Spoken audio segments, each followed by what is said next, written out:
ഒരു പാത്രത്തിലേക്ക് 4 കപ്പ് മൈദ ആവശ്യത്തിന് ഉപ്പ് ഇട്ട് കൊടുക്കുന്നുണ്ട്. നിങ്ങൾ എത്ര വേണ്ട മൈദ എന്ന് വിചാരിച്ചാൽ അതിനനുസരിച്ചിട്ട് ഇട്ട് കൊടുത്താൽ മതിയേ. എന്നിട്ട് രണ്ടും കൂടി നന്നായി മിക്സാക്കി കൊടുക്കണം. 1 കപ്പ് ഇളം ചൂട് പാൽ എടുത്തിട്ടുണ്ട്. കുറച്ച് ചൂട് വേണേ. അതിലേക്ക് 1 ടേബിൾ സ്പൂണോളം ഈസ്റ്റ് ഇട്ട് കൊടുക്കണം. ഞാൻ ഡ്രൈ ഈസ്റ്റാണ് ഇട്ട് കൊടുക്കുന്നത്. 1 ടീസ്പൂൺ പഞ്ചസാര കൂടി ഇട്ട് കൊടുത്തിട്ട് ഒന്ന് മിക്സാക്കിയിട്ട് 10 മിനിറ്റ് മാറ്റി വെച്ച് കൊടുക്കണം. അതിനുശേഷം ഇതിലേക്ക് ഒഴിച്ച് കൊടുക്കാം. കുറച്ച് വെള്ളം കൂടി ചേർത്തിട്ട് കുഴച്ചെടുക്കണം. നമ്മൾ ചപ്പാത്തിക്കെല്ലാം കുഴച്ചെടുക്കുന്നില്ലേ, അതുമാതിരി കുഴച്ചെടുക്കണം. കുഴച്ചെടുത്ത ശേഷം പാത്രത്തിൽ നിന്ന് മാറ്റിയിട്ട് ഇതേപോലെ കുഴച്ചെടുക്കണം. എല്ലാം കൂടി നന്നായി മിക്സ് ആകണം, അടിച്ചെടുക്കണം. ഇത്രയും മതി. കുഴച്ചെടുക്കുന്ന ടൈമിനനുസരിച്ചിട്ട് നല്ല സോഫ്റ്റ് ഉണ്ടാവും, നല്ല ബബിൾസ് പോലെ പൊങ്ങി വരികയും ചെയ്യും. ഇനി ഡ്രൈ ആയി പോകുന്നതായിട്ട് മുകളിൽ കുറച്ച് എണ്ണ കൂടി സ്പ്രെഡ് ചെയ്ത് കൊടുക്കാൻ മറക്കല്ലേ. ഇനി അത് എന്തെങ്കിലും കൊണ്ട് കവർ ചെയ്ത് കൊടുക്കാം. ഒരു മൂടിയോ മറ്റോ വെച്ചിട്ട് കവർ ചെയ്ത് കൊടുക്കാം, അല്ലെങ്കിൽ ഇതുപോലെ കവർ ചെയ്ത് കൊടുത്താലും മതി. 2-3 മണിക്കൂറിന് ശേഷം നന്നായി പൊങ്ങി വരും. ഞാൻ കുറച്ചേ ഡ്രൈ ഈസ്റ്റ് ഇട്ട് കൊടുത്തിട്ടുള്ളൂ. 4 കപ്പിന് അത്രയൊന്നും പോരാ, ഞാൻ അത്രേ ഇട്ട് കൊടുക്കാറുള്ളൂ.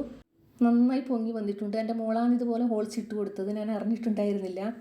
ഇനി കുറേശ്ശെ എടുത്തിട്ട് കുറച്ച് മൈദ തൂക്കി കൊടുത്തിട്ട് ഓരോ ബോൾസ് ഇതുപോലെ പരത്തി കൊടുക്കണം. ഓവറായി തിക്കാക്കിയിട്ടും പരത്തണ്ട, ഓവറായി നൈസാക്കിയിട്ടും പരത്തണ്ട. ഇതേ മീഡിയം സൈസിലായിരിക്കണം. പരത്താൻ ഉപയോഗിച്ച മൈദയില്ലേ, അത് ഈ കുബൂസിൽ നിന്ന് തട്ടി കൊടുക്കണേ. എന്നിട്ട് ഇതിലേക്ക് വെച്ച് കൊടുക്കാം. എത്രയാണ് പിടിക്കുന്നതെന്ന് വിചാരിച്ചാൽ അതിനനുസരിച്ചിട്ട് വെച്ച് കൊടുക്കാം. ഒരു ലെയറെ വെച്ച് കൊടുക്കാൻ കഴിയുള്ളൂ. മൊത്തത്തിൽ അങ്ങനെ വെച്ച് കൊടുക്കണം. അപ്പോഴേക്ക് ഓവൻ പ്രീ ഹീറ്റ് ചെയ്തെടുത്തിട്ടുണ്ടായിരിക്കണേ. ഇനി ഇതിലേക്ക് വെച്ച് കൊടുക്കാം. നിങ്ങൾ എന്തായാലും ട്രൈ ചെയ്ത് നോക്കണേ. ഞാൻ വിശദമായി കാണിച്ചു തന്നിട്ടുണ്ട്. അറിയാത്തവർക്ക് വേണ്ടി മാത്രമാണ്, അറിയുന്നവർക്കല്ലേ. 10 മിനിറ്റ് പ്രീ ഹീറ്റ് ചെയ്ത ഓവനിൽ 180 ഡിഗ്രിയിൽ 10 മിനിറ്റ് ബേക്ക് ചെയ്തെടുക്കണം. നന്നായി പൊങ്ങി വരും. ഞാൻ ഒരുപാട് ഉണ്ടാക്കിയിട്ട് പിറ്റേന്നൊക്കെ ആവി കയറ്റിയെടുത്തിട്ട് കഴിക്കലാണ്. അപ്പോൾ നല്ല ടേസ്റ്റാണ്. പുറത്തുനിന്ന് വാങ്ങുന്നതിനേക്കാളും ടേസ്റ്റുമാണ്, ഹെൽത്തിയുമാണ്. ഉണ്ടാക്കിയെടുത്തിട്ടുണ്ട്. ഇനി തിരിച്ചിട്ടിട്ട് കാണിച്ചു തരാം. വീണ്ടും ബേക്ക് ചെയ്തെടുക്കൊന്നും വേണ്ടേ, തിരിച്ചിട്ടിട്ട് ബേക്ക് ചെയ്തെടുക്കൊന്നും വേണ്ടേ. ഇനി ഇതൊരു പാത്രത്തിലേക്ക് ചൂടോടുകൂടി ഇട്ട് കൊടുക്കാം. മറ്റുള്ളത് കൂടി ഇതുപോലെ ഉണ്ടാക്കിയെടുത്തിട്ട് ഇട്ട് കൊടുക്കാം.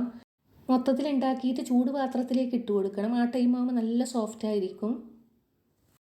നിങ്ങൾ എന്തായാലും ട്രൈ ചെയ്ത് നോക്കാൻ മറക്കല്ലേ. ഇഷ്ടപ്പെടുകയാണെങ്കിൽ മാത്രം ഒന്ന് സബ്സ്ക്രൈബ് ചെയ്യണേ. മൊത്തത്തിൽ ഉണ്ടാക്കിയെടുത്തിട്ടുണ്ട്. ബാക്കി വന്നത് നമുക്ക് പിറ്റേന്ന് ആവി കയറ്റിയെടുക്കാൻ പറ്റും.